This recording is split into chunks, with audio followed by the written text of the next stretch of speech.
एक समय की बात है। गोकुल नाम की सोसाइटी में एक परिवार रहने आया। वो लोग उस सोसाइटी में नए नए ही आए थे। उस परिवार में राहुल, सविता और उनका 10 साल का एक बेटा भाविक रहता था। जैसे ही भाविक सोसाइटी के गेट के बाहर तक पहुंचता है, तभी से ही अपने सवाल जवाब शुरू कर देता है। वाह पापा, ये कितनी सुंदर सोसाइटी है। क्या हम इसी सोसाइटी में रहेंगे? हाँ हाँ बेटा, हम लोग इसी सोसाइटी में रहेंगे। देखो तो हमारा भाविक कितना खुश नजर आ रहा है। अब तो मेरे यहाँ पर नए नए दोस्त बनेंगे, इतना मजा आएगा। हाँ हाँ बेटा, बहुत मजा आएगा। चलो अब अंदर चलो। जैसे ही वो लोग सोसाइटी के अंदर कदम रखते हैं, तभी जोर जोर से हवा चलने लगती है और भाविक को कुछ अजीब सा महसूस होने लगता है। मम्मी देखो तो, हमारे आते ही ये कितनी जोरों से हवा चलने लगी है। मुझे कुछ अजीब सा भी लग रहा है। नहीं बेटा, ये बस तुम्हारा वहम होगा। बच्चा समझकर सविता भाविक की बात को नजरअंदाज कर देती है।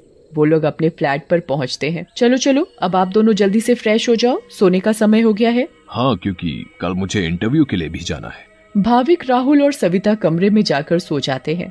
ऐसे ही चलते चलते उन्हें 1 महीना बीत जाता है। एक दिन राहुल का बॉस उसे ऑफिस के काम से सूरत जाने को कहता है। ये तो कितनी अच्छी खबर है। मैं ये बात सोसाइटी जाकर सविता और भाविक को बताऊंगा, तो वो दोनों भी बहुत खुश हो जाएंगे। राहुल घर जाकर ये बात सविता और भाविक को बताता है। सविता। हाँ पापा, क्या हुआ? आप इतने खुश क्यों नजर आ रहे हो? अरे खुश ना हो तो क्या करूं, बात ही ऐसी है। अब आप बताएंगे भी, क्या बात है? मुझे मेरी नौकरी की तरफ से सूरत ले जा रहे हैं। बहुत बड़ा प्रोजेक्ट है। अगर सब अच्छे से हो गया तो क्या पता वहाँ से आने के बाद मेरा इंक्रीमेंट भी हो जाए। अरे वाह, ये तो बहुत अच्छी खबर है। वाह पापा, आप तो सूरत जा रहे हो। मैं भी जाऊंगा, मैं भी जाऊंगा। बेटा, मैं तुम्हें अपने साथ नहीं ले जा सकता। और सविता, तुम मेरा सामान पैक कर दो। मुझे आज ही रात 12 बजे तक निकलना है। मैं बस कुछ ही दिनों के लिए जा रहा हूँ। सविता राहुल का सामान पैक कर देती है और राहुल उसे रात 12 बजे सूरत के लिए निकल जाता है। चलो भाविक, अब तुम भी जल्दी से दूध पीकर कमरे में सोने चलो। ठीक है मम्मी। सविता और भाविक अपने कमरे में चले जाते हैं। सविता तो सो जाती है, मगर भाविक को नींद नहीं आती। बहुत तेज बारिश होने लगती है। भाविक बालकनी में जाकर खड़ा हो जाता है और बारिश के मजे लेने लगता है। वाह, कितना सुंदर नजारा है। भाविक की नजर अचानक सामने वाले फ्लैट पर पड़ती है, तो वहाँ एक मोमबत्ती जल रही होती है। ये क्या है? ये सामने से कैसी रोशनी दिखाई दे रही है? ऐसा लग रहा है जैसे कोई मोमबत्ती जली हुई हो। मगर जब से हम यहाँ आए हैं, तब से तो ये फ्लैट बंद पड़ा है। भाविक को फिर अचानक से एक औरत चलती हुई दिखती है। अरे ये औरत कौन है? कहीं यहाँ कोई भूत तो नहीं? मम्मी, मम्मी, भूत भूत, मम्मी, मम्मी बचाओ, मुझे बचाओ। क्या हुआ बेटा, क्या हुआ? तुम इतना क्यों घबरा रहे हो? मम्मी, वो भूत भूत। क्या बोले जा रहे हो तुम? ठीक से बोलो, मुझे कुछ भी समझ में नहीं आ रहा है। मम्मी, मुझे नींद नहीं आ रही थी तो मैं बालकनी में जाकर खड़ा हो गया और बारिश देखने लगा। तभी मैंने सामने के फ्लैट में जलती हुई मोमबत्ती देखी और एक औरत को देखा। नहीं बेटा, ये भूत वूत कुछ नहीं होता। ये तुम्हारे मन का वहम है। नहीं मम्मी, मैं सच कह रहा हूँ। नहीं बेटा, चलो अब सो जाओ, रात बहुत हो रही है। नहीं, मैं आपको लेकर जाता हूँ। अच्छा चलो, दिखाओ कहाँ है भूत। फिर भाविक सविता को बाहर लेकर जाता है। कहाँ है भूत? मुझे तो कहीं कोई नहीं दिख रहा। मम्मी देखो, वहाँ पर देखो, वो सामने वाले फ्लैट में। अरे बेटा, कुछ भी नहीं है वहाँ पर। नहीं मम्मी, मैं झूठ नहीं बोल रहा। अच्छा ठीक है ठीक है, चलो अब जल्दी कमरे में जाओ और सो जाओ। फिर वो दोनों कमरे में जाकर सो जाते हैं। भाविक, अब तुम्हें डरने की कोई जरूरत नहीं है। मैं तुम्हारे साथ सो रही हूँ ना, अब तुम आराम से सो जाओ। अगली सुबह भाविक सोसाइटी के दूसरे बच्चों से मिलता है। तुम सबके नाम क्या है? मेरा नाम पिंकू है। मेरा नाम सोनू है। और मेरा नाम गोली है।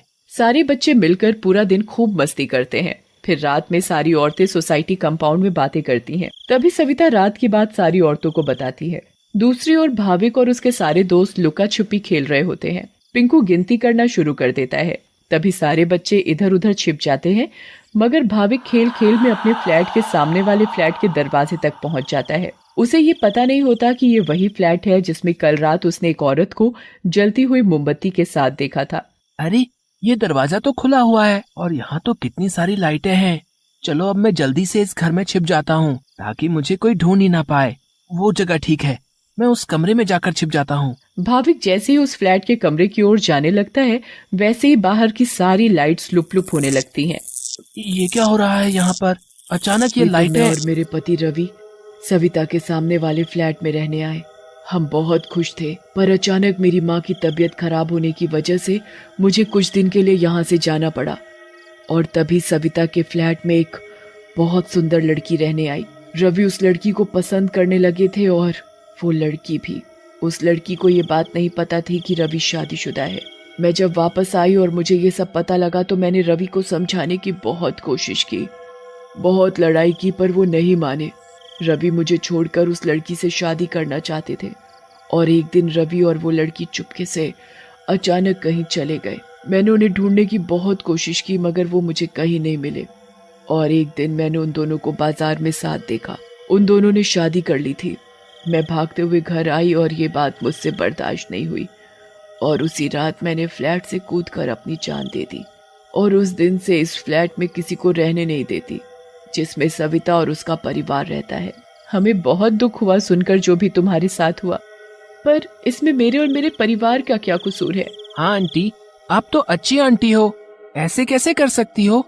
चुड़ैल भाभी की मासूमियत देखकर पिघल जाती है। ठीक है, अब मैं तुम लोगों को कभी परेशान नहीं करूंगी। ऐसा कहते ही वो चुड़ैल हवा में गायब हो जाती है और कभी किसी को परेशान नहीं करती।